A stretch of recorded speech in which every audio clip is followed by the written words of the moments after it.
Friends, you all are welcome on my YouTube channel my online classroom. और आज इस video में मैं आपको एक्सप्लेन करने वाली हूँ क्लास 8 का सिविक्स का chapter 4 the making of laws. ठीक है, और देखिए जो चैप्टर है वो मैं आपको नोट्स की हेल्प से पूरा का पूरा एक्सप्लेन करने वाली हूँ। जितनी भी सारी इंपॉर्टेंट हेडिंग्स हैं वो मैंने कैपिटल लेटर्स में मेंशन करी है और उसके अंदर जो भी कंटेंट है वो मैंने पॉइंट्स में मेंशन किया है। तो देखिए इसके साथ ही मैं एक चीज और आपको बता दूं कि इस चैनल पे आपको क्लास 6 से लेकर 12 तक का सोशल साइंस से रिलेटेड स्टडी मटेरियल मिल जाएगा। तो इस वीडियो को लाइक करिए, शेयर करिए और साथ ही सब्सक्राइब भी करिए इस चैनल को। तो देखिए स्टार्ट करते हैं इंट्रोडक्शन पार्ट, क्योंकि देखिए चैप्टर का नाम है द मेकिंग ऑफ लॉज। तो बिल्कुल जो है हम इस चैप्टर में क्या पढ़ने वाले, तो हम इस चैप्टर में कि किस तरीके से जो कानून और जो नियम होते हैं वो कैसे बनते हैं। ठीक है, तो क्या इनका पूरा का पूरा प्रोसीजर क्या होता है, क्या है पूरा का पूरा प्रोसेस, तो वो हम जानेंगे इस चैप्टर में, इसके बारे में हम पढ़ेंगे। एक चीज और मैं आपको बताऊं कि देखिए हमें ये भी जान लेना चाहिए कि जो लॉ होते हैं वो कैसे बनते हैं और जब ये लाए जाते हैं, ठीक है, पार्लियामेंट में, तो इनको हम लॉ डायरेक्टली लॉ नहीं बोलते। ये एक तरह के बिल होते हैं जो इंट्रोड्यूस किए जाते हैं पार्लियामेंट में, पार्लियामेंट के जो हाउसेज होते हैं, और उसके बाद देखिए पूरा का पूरा प्रोसीजर होता है, प्रोसेस होता है। उसके बाद ये जो बिल होते हैं जब इन पर प्रेसिडेंट के साइन हो जाते हैं तब ये लॉ में कन्वर्ट हो जाते हैं। तो चलिए स्टार्ट करते हैं। और देखिए मैंने आपको इंट्रोडक्टरी जो पार्ट है वो एक्सप्लेन कर दिया है। अब आते हैं लॉ मेकिंग पे। तो यहाँ पे देखिए जो लॉ मेकिंग है, पूरा का पूरा जो पार्लियामेंट होता है वो लॉ बनाता है, और यहाँ पे जो लॉ बनाए जाते हैं वो पूरी कंट्री के लिए यानी पूरी इंडिया के लिए बनाए जाते हैं। अच्छा, जो आप समझ सकते हैं कि जो पार्लियामेंट होती है वो सुप्रीम लॉ मेकिंग बॉडी होती है कंट्री की, और इसके साथ ही इसके पास पावर होती है कि वो लेजिस्लेट ऑन ऑल सब्जेक्ट, हर एक सब्जेक्ट पे जो है वो लॉ बनाते हैं, उनके पास इतनी पावर होती है। और under the jurisdiction of the central government, और ये किसके अंतर्गत ये काम होता है, ये होता है under the jurisdiction of the central government, यानी जो केंद्र की सरकार होती है उसके अंदर। फिर देखिए नेक्स्ट पॉइंट है it can enact new laws और चेंज द एग्जिस्टिंग वंस। तो ये न्यू लॉज जो है उनको बनाते भी हैं और साथ ही एग्जिस्ट भी करते हैं। जो पुराने जो लॉज है उनमें अगर कोई चेंजेस करना है तो वो चेंजेस भी ये कर सकते हैं। अच्छा, ये जो प्रपोजल होता है, जब लॉ को प्रपोज किया जाता है, प्रपोजल लाया जाता है, तो उसको हम बिल कहते हैं, जो मैंने अभी आपको बताया। इसके बाद देखिए जो बिल होते हैं वो दो तरह के बिल्स होते हैं हमारे यहाँ पे। एक होता है ऑर्डिनरी बिल्स और एक होता है मनी बिल्स। तो अब हम समझेंगे कि ऑर्डिनरी बिल्स क्या होते हैं और मनी बिल्स क्या होते हैं। देखिए जो मनी बिल्स अगर आप समझो तो ये यहाँ पे मनी का नाम आ रहा है, यानी पैसों का नाम आ रहा है। तो आप समझ सकते हैं कि जो बिल्स होते हैं, जिनपे जो कानून हमें बनाने हैं, जो नियम बनाने हैं, अगर उसमें कुछ पैसों का लेन देन है या कुछ पैसे की बात हो रही है तो वो सीधी सी बात है, वो आते हैं आपके मनी बिल्स में। अच्छा, आप ऑर्डिनरी बिल्स क्या होते हैं, तो देखिए अगर आप एक समझ जाते हैं तो दूसरा आप ऑटोमेटिकली समझ जाएंगे। और कोशिश क्या करिए कि आप शब्दों से ज्यादा उनके मीनिंग्स को समझें, क्योंकि इस तरह से समझा हुआ काफी लंबे समय तक आपको याद रहेगा।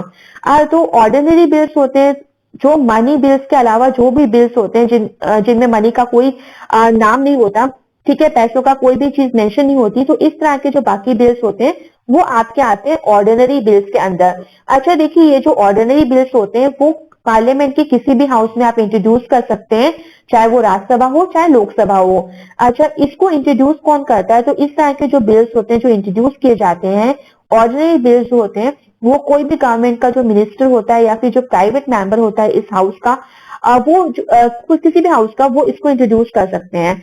ऑर्डिनरी बिल जो होते हैं वो इंट्रोड्यूस किए जाते हैं और उसके बाद देखिए 3 रीडिंग्स, ठीक है, 3 रीडिंग्स होती है हर एक हाउस में, यानी लोकसभा में भी और राज्यसभा में भी। अच्छा, ये याद रखिएगा कि ऑर्डिनरी बिल्स और मनी बिल से रिलेटेड आपके 1 मार्क के क्वेश्चन काफी बन जाते हैं कि डेफिनेशन बताइए, साथ ही डिफरेंस बिटवीन भी आपसे पूछा जाता है। तो इस तरह के जब क्वेश्चंस आते हैं, और ये क्वेश्चन जो है ये हायर क्लासेस में भी आते हैं, तो सेम ही टॉपिक होता है जो आप हायर क्लासेस में भी पढ़ेंगे। तो यहाँ पे आप अच्छे से समझ लोगे तो आपको काफी हेल्प मिलेगी आपकी हायर क्लासेस में। तो आते हैं अब क्या प्रोसेस है, ठीक है, किस तरह से पूरा पूरा जो लॉ है किस तरह से बनते हैं। तो सबसे पहले जब ये ऑर्डिनरी बिल्स जो होते हैं जब ये इंट्रोड्यूस कर दिए जाते हैं तो अब आती है फर्स्ट रीडिंग, ठीक है, स्टेज 1 है, फर्स्ट रीडिंग होती है। और ये एक इंट्रोडक्टरी स्टेज होती है, जिस तरह से मैंने आपको चैप्टर जब स्टार्ट किया था अभी समझाना, तो मैंने आपको इंट्रोडक्शन एक्सप्लेन किया था कि इस चैप्टर में आप बेसिकली क्या पढ़ने वाले हो। तो इसी तरीके से जब कोई लॉ जो है वो इंट्रोड्यूस किया जाता है पार्लियामेंट की किसी भी हाउस में, ऑर्डिनरी बिल्स की बात कर रही हूं मैं, तो वहां पे इंट्रोडक्टरी स्टेज होती है फर्स्ट रीडिंग के अंतर्गत। और यहाँ पे इसी स्टेज में जो मिनिस्टर और जो प्राइवेट मेंबर जो इसको बिल को लेके आया था कि हाँ इस पे कानून बनना चाहिए इस टॉपिक पे, तो वो परमिशन लेता है हाउस से कि मैं क्या इस इंट्रोड्यूस कर सकता हूँ इस बिल को। फिर देखिए इस स्टेज पे याद रखिएगा किस तरह का कोई डिबेट नहीं होता है, कोई क्वेश्चनिंग नहीं होती है, आराम से वो परमिशन लेते हैं कि वो इंट्रोड्यूस करना चाहते हैं इस बिल को। और उसके बाद कॉपीज जो इस बिल की होती है वो हर एक मेंबर्स को दे दी जाती हैं, क्योंकि जब आप देखिए नेक्स्ट पॉइंट है कि जो मिनिस्टर और जो मेंबर्स को इंट्रोड्यूस कर रहा है वो एक जनरल स्पीच देगा जिसमें वो एक्सप्लेन करेगा कि वो इस बिल को क्यों लाया है, इस बिल का क्या पर्पस है, क्या फायदे होंगे, क्या जरूरत है कि इस पे कानून बनना चाहिए, इस टॉपिक पे कानून बनना चाहिए। तो उसकी कॉपीज स्पीच देने से पहले हर एक मेंबर को दे दी जाती है जो वहां बैठे होते हैं पार्लियामेंट में, ताकि वो भी पॉइंट टू पॉइंट पढ़ते रहें, उसको समझे, उसके जो फ्लॉज है उसको भी आगे वो बताएं। तो ये चीजें हम आगे भी जानेंगे। फिर आती है बारी सेकंड रीडिंग की। तो देखिए सेकंड रीडिंग में क्या होता है कि इस स्टेज पे सबसे पहले एक जनरल डिस्कशन होता है, ठीक है। तो जनरल डिस्कशन में हर कोई अपना अपना पॉइंट ऑफ व्यू देता है और यहाँ पे क्लॉज बाय क्लॉज डिस्कशन होता है, ठीक है। तो आप अगर डिस्कशन में बैठे हैं, आपने अपने पॉइंट ऑफ व्यू दे रहे हैं, तो बिल्कुल एक कप कैसे देंगे आप, जब आप जिसको समझेंगे। तो क्लॉज बाय क्लॉज हर एक पॉइंट पे, हर एक पैरा टू पैरा जो है डिस्कशन होता है। और फिर देखिए मेंबर्स जो इस बिल को सपोर्ट करते हैं वो एक्सप्लेन करते हैं, अपने पॉइंट ऑफ व्यू रखते हैं कि ये बिल क्यों इंपॉर्टेंट है, क्या जरूरत है इस बिल की, इससे कितने लोगों को क्या फायदा होगा अगर ये नियम बनता है, कोई कानून बनता है इस पे। तो फिर अब ये बात याद रखिएगा कि देखिए हर कोई आपके काम को अप्रिशिएट नहीं करता, सपोर्ट नहीं करता, आपके फेवर में नहीं होता, कुछ लोग अपोज भी करते हैं, क्रिटिसाइज भी करते हैं। तो ऐसा ही कुछ होता है जब ये बिल इंट्रोड्यूस किए जाते हैं, जब कानून बनाने की बारी आती है, तो कुछ लोग जो होते हैं वो बिल को बहुत सपोर्ट करते हैं, ठीक है, वो चाहते हैं कि हाँ इस पे कानून नियम बनना चाहिए। But at the same time कुछ लोग ऐसे भी होते हैं जो इसको अपोज करते हैं, ठीक है, उनकी भी अपना अपना वजह होती है, उनका पॉइंट ऑफ व्यू होता है, तो वो क्रिटिसाइज भी करते हैं इस बिल को, जिससे कि इस पे कोई नियम कानून ना बन पाए, तो वो भी अपना पॉइंट ऑफ व्यू रखते हैं।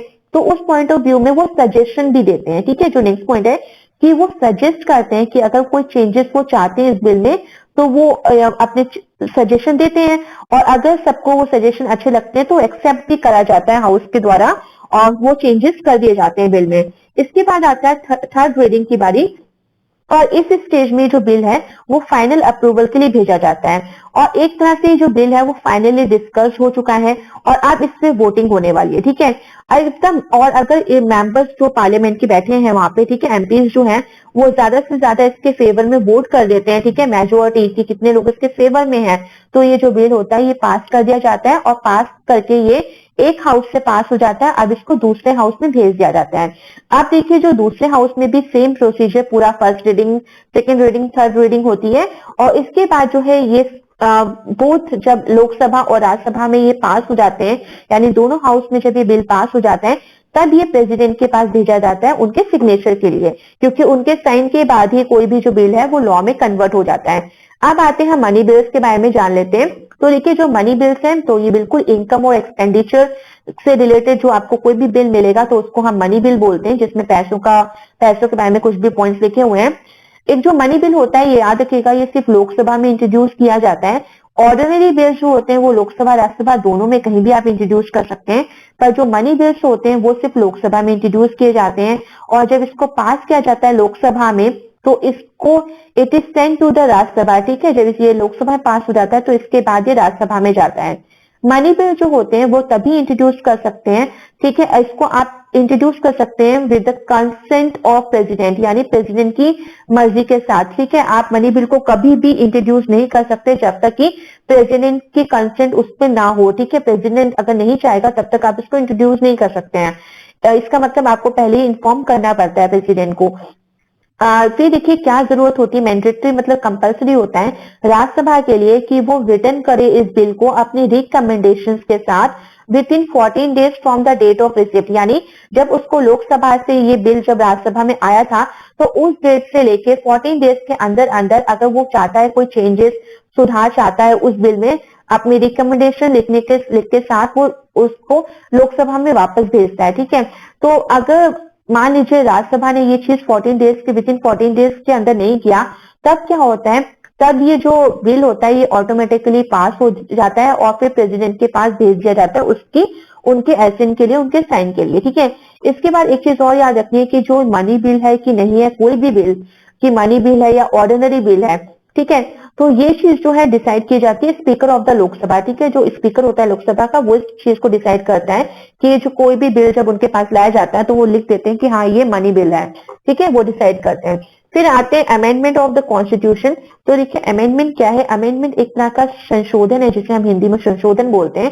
किसी तरह का बदलाव, किसी तरह का चेंज अगर आप कॉन्स्टिट्यूशन में चाहते हो, जो भी लॉ बन गया आपका, तो उसको अमेंड करा जाता है। और यहाँ आपको स्पेशल मेजोरिटी चाहिए पार्लियामेंट की। और स्पेशल मेजोरिटी क्या होती है, ये होती है 2/3 मेजोरिटी, यानी जितने भी मेंबर्स बैठे हैं पार्लियामेंट के, अगर उनमें उनकी जितनी भी टोटल वहां पे स्ट्रेंथ है, अगर 2/3 मेजोरिटी आपको मिल रही है, 2/3 आपके फेवर में है, तो उसको अमेंड कर सकते हैं और कुछ चेंजेस कर सकते हैं उस लॉ में। आते हैं अब नेक्स्ट पॉइंट पे, तो ये है लॉस फॉर ऑल। देखिए जब कानून बनाए जाते हैं तो ऐसा नहीं है कि कुछ लोगों के लिए अलग कानून, कुछ लोगों के लिए अलग कानून, ऐसा नहीं है।